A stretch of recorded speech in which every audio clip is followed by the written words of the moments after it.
Hello and welcome. It's the first time in a long time. It is the Tachiai podcast for Aki Basho 2022. Can you believe it? We're back. And I've got with me our man in foreign lands, Josh. Say hello. Hello, Bruce. And of course, the founder, creator, and all-around mastermind of all things Tachiai. It's Andy. Say hello. Hey, Bruce.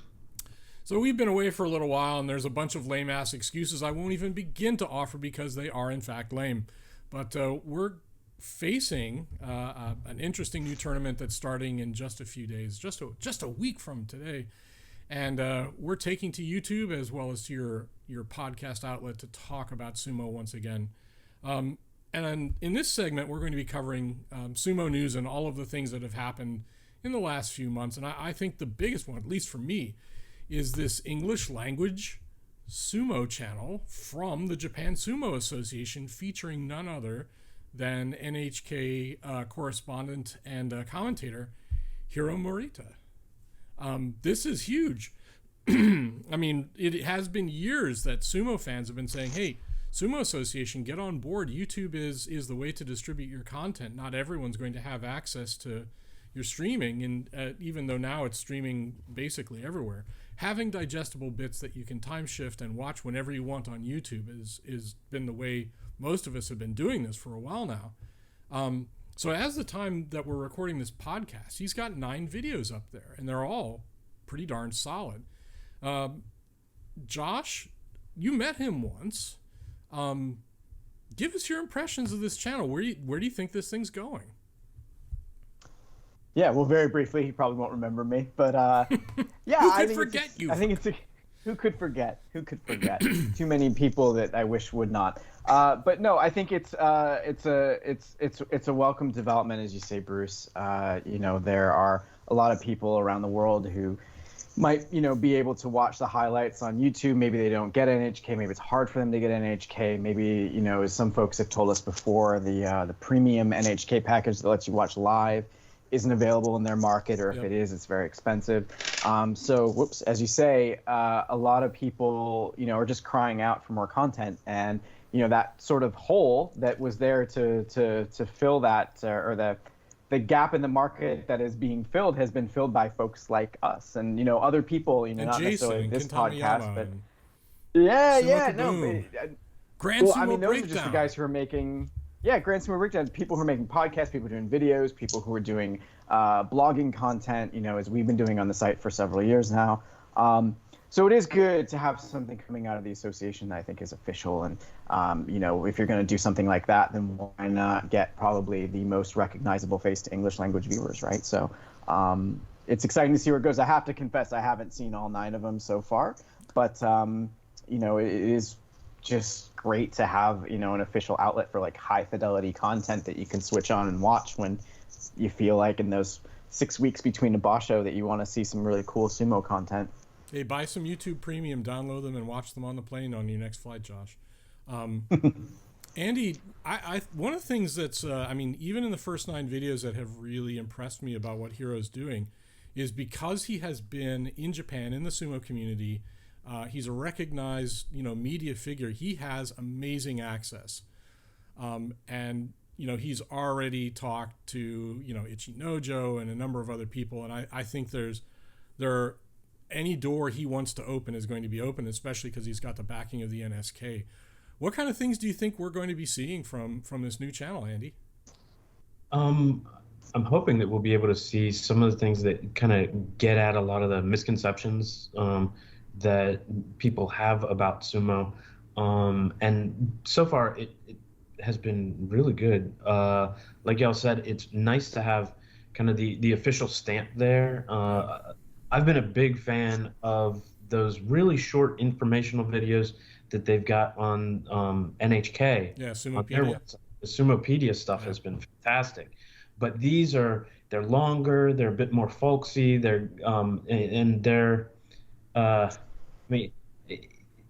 I love corny humor, and this it has that appeal, and it along with that official Kyokai stamp, and so with the access that he's gotten, from I've watched three of them so far, and yeah, they're very entertaining. I do hope that it will, like I said, dig into some of the misconceptions or probably some of the, um, uh, I guess, lesser known things, even to the experts. Like one of the key things that I've been very interested in is the relationship between sumo and Shinto, and then the emperor and their office, and knowing I think that there's a lot deeper meaning to a lot of the rituals and things that I mean even Japanese kind of take for granted sometimes.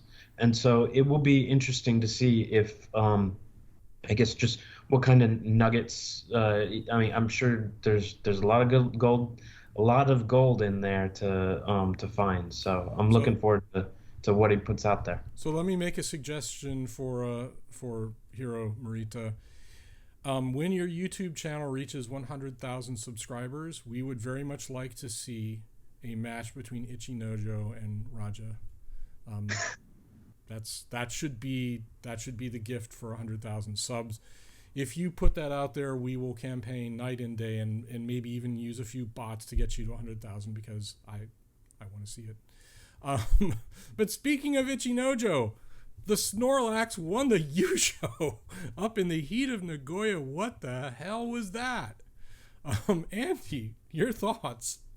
Yeah, I mean, what you said right there was basically what I thought of the whole tournament because of the COVID and everything. I mean, what the hell was that? It was just a very.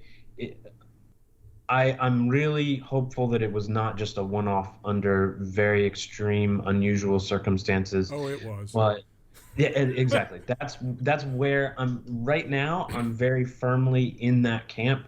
But I know that now that he's won, he's got kind of his eyes set on potentially making it to Ozeki. And I mean, when we first saw him storm up the Banzuke in his first run there, he looked unstoppable. And then he started having like some of the back problems.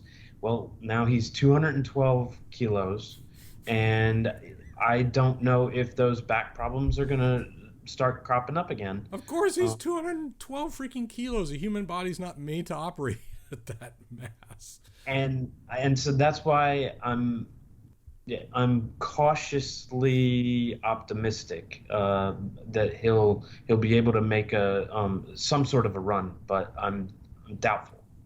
Okay, Josh. He's enormous. He won. What? Give us your reaction to when it was apparent that Ichinojo was going to take the cup. Wow. I mean, because it was such a farcical Basho, I mean, one of the things that was farcical about it is that, Teru no Fuji kind of threw it away a little bit at the end, which I think gets ignored a little bit because he was the Yokozuna and he did compete and he was the closest one to winning the championship alongside the eventual winner. And that's kind of what he's expected to do, right? Is to compete for the championship. But I kind of expected, sort of as we got into that second week, maybe Teru no Fuji would kind of take it home.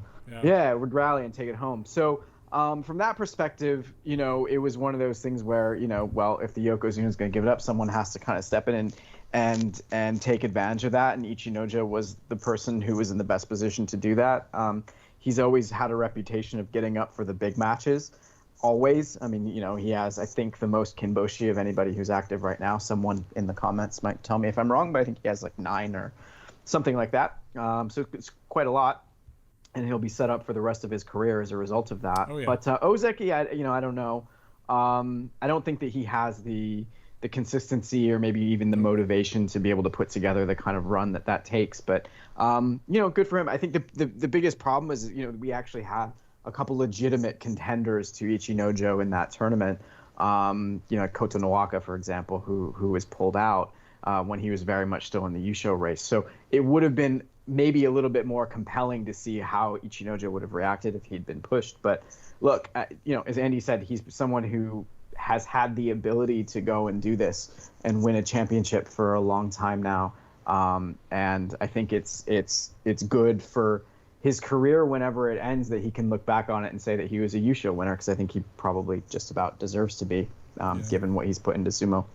So I will call this the COVID yusho, because COVID had everything to do with this yusho. First and foremost, he sat out Natsu because of COVID, right? And one of the things that was harmful for him is that he could not get over his injuries, and he could not actually get into fighting form.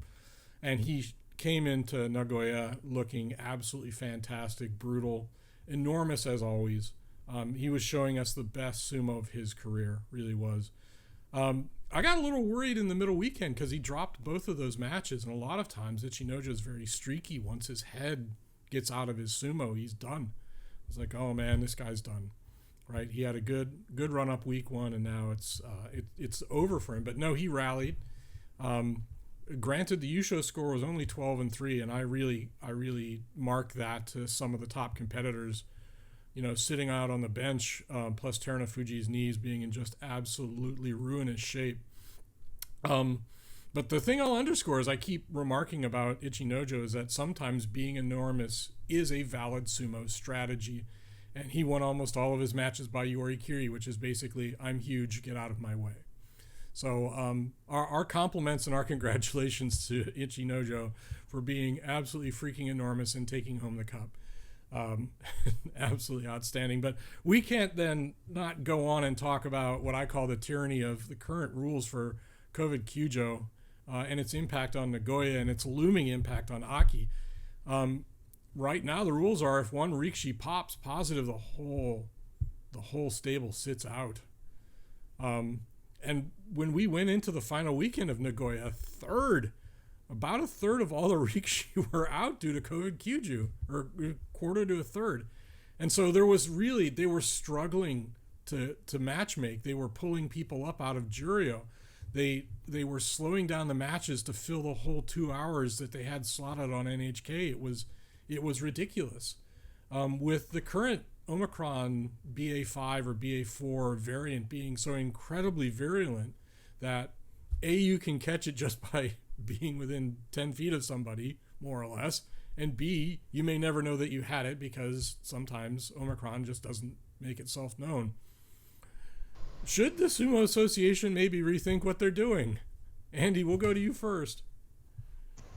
Well, I think that's one of the things that I'm kind of missing right now is real clarity over what exactly it is that they're doing, especially with the testing protocols. Yeah. I'm curious about whether they are excluding positive tests, and I mean just doing things that as we've progressed through the pandemic, now like some of those rules have eased quite a bit, and so I wouldn't be surprised if all of those COVID Kyujos were also excluded from this most recent round of COVID testing. But then again, maybe maybe if they are subject to it, well, then they probably. Well, I guess that's the thing. I'm talking with a lot of probabilities and possibilities, and I would like to hear more about what their policies actually are. I do think that the recent positive tests, they've left open the door that they would be able to still compete. Well, it's 2 weeks beforehand when they. Right, and I mean, and Abi would be able to recover in time and still compete. I think in the past, if we had gotten into this 2 week time frame, Takayasu and his whole stable were out. Yep. And so I think that we've already seen that there's a little bit of a change. What I think will be the biggest change would be if they allow a wrestler to recover and then come back in during a tournament. That would be a big sea change in their policies that I think would be pretty soon. And like you alluded to, the fact that the whole stable has to go Kyujo, I wouldn't be surprised if that policy is already out the window. Yeah, we're going to get to some of that. Yeah, we'll see. All right, Josh. Japan seems to have at least a tangential relationship to China's COVID-0 policy, where it's like one COVID test equals everyone's freaking dirty. Any hope of moderation on that?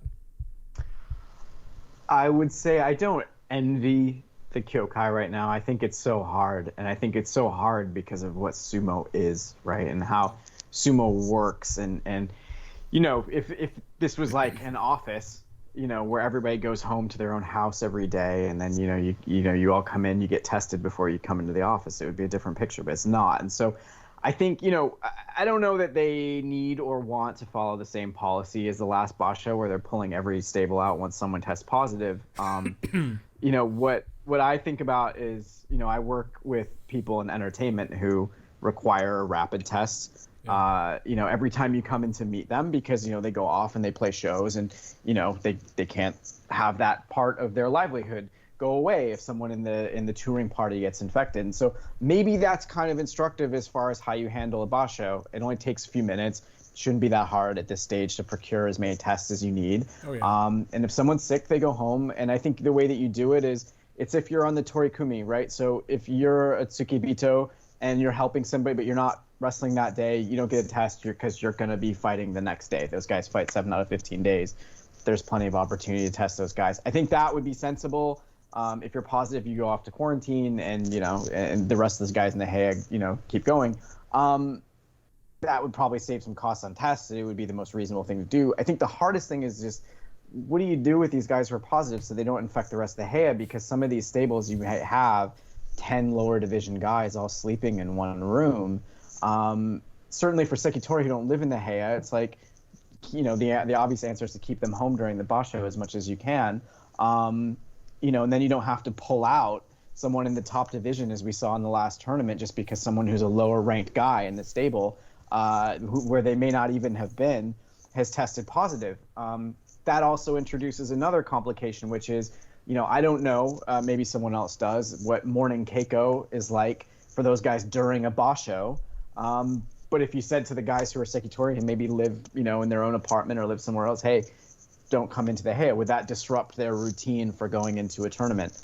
I don't know, but they'd probably prefer to be in the tournament than not. So I think there are options. I think there are things that they can do. It's just a question of how much do they want to adapt and try something new this time.